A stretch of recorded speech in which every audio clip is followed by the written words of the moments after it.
Typhoon উইফার কবলে Hong Kong. এর তীব্রতা বাড়ায় জনমানব শূন্য হয়ে পড়ে শহর, এমনকি বহু স্থানে উপড়ে পড়ে গাছপালা। রোববার ১৬৭ কিলোমিটার বেগে শুরু হয় প্রবল বাতাস ও ঝড়। এমন পরিস্থিতিতে হংকং অবজারভেটরি জারি করেছে ১০ নম্বর সতর্ক সংকেত।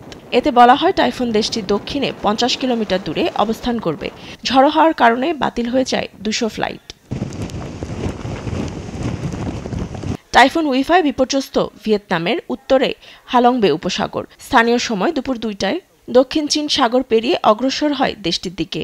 প্রবল বেগে ঝড়সহ শুরু হয় ভারী বৃষ্টিপাত ও বজ্রপাত। এ সময় পর্যটকবাহী একটি নৌকা ঝড়ের কবলে পড়লে নিহত হয় অনেকেই। ভারী বর্ষণে উদ্ধার অভিযান ব্যাহত হলেও জীবিত উদ্ধার হয়েছে একাধিক ব্যক্তি।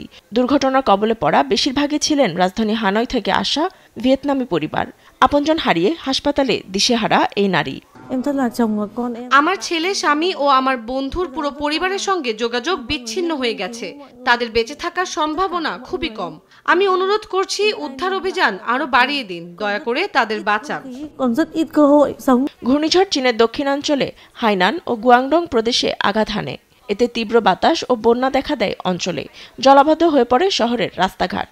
আবহাওয়া অধিদপ্তর জারি করেছে কমলা সতর্কতা। এমনকি ঝড়টি উত্তর পশ্চিমে অগ্রসর হয়ে তীব্রতা আরও বাড়তে পারে। দক্ষিণ কোরিয়ায় ভারী বৃষ্টিপাতে ধসে যায় বাড়িঘর। বন্যার পানিতে ভেসে যাওয়ায় এখনও অনেকে নিখোঁজ। ক্ষতিগ্রস্ত রাস্তা ও সেতু পরিষ্কারে নিয়োজিত অনেকে। ফাতেমা তাসনিম, নিউজ ডেস্ক, দেশ টিভি।